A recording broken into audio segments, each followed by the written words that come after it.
A bright glow from an enclosed dumpster, and someone climbing out and over a locked gate. There's a dumpster fire, 16th and H, and it actually happened Monday night.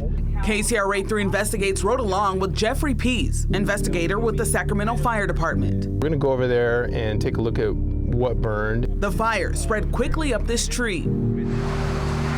When it gets to be a problem is when some of these enclosures encroach tightly on Victorian wood frame buildings. The same day, another investigation. Portable restrooms intentionally set on fire, according to Pease, in the Tahoe Park neighborhood. This is a series of fires that's been happening here quite a bit.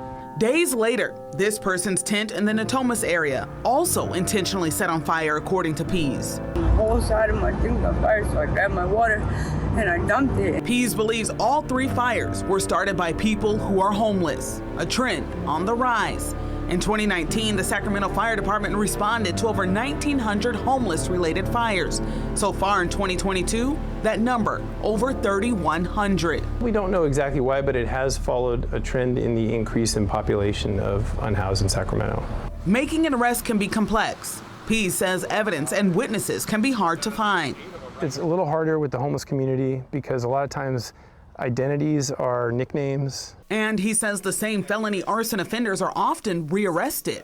If it's pled down to a lesser charge, we'll see them back out on the street in 60 days. And oftentimes it'll take multiple arrests before the felony charge is actually held in court. So we do see people released quite a bit. The fire's having big impacts on some small businesses.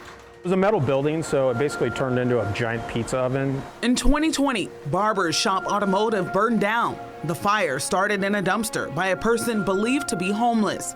It took a year for the shop to rebuild and reopen. A lot of people's livelihood are at stake, and to be honest with you, I didn't really seem like the city really wanted to go further with an investigation on it.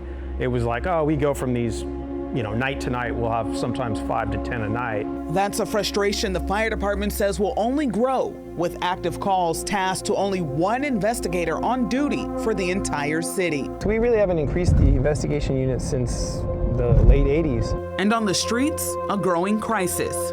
We're trying to keep up with making the valid arrests that we have in the unit, and we're not able to take on that new role. Investigator Pease mentioned the same arson offenders are often rearrested. How we searched through court records and found 2 recent examples. Mark McDaniel and Jeremy Nicholson Chilton, both homeless. In the past 2 years, both were arrested for arson at least 5 times. Most of the charges were reduced to misdemeanors, and a few of the cases are still pending. Reporting in studio, Brittany Johnson, KCRA 3 Investigates.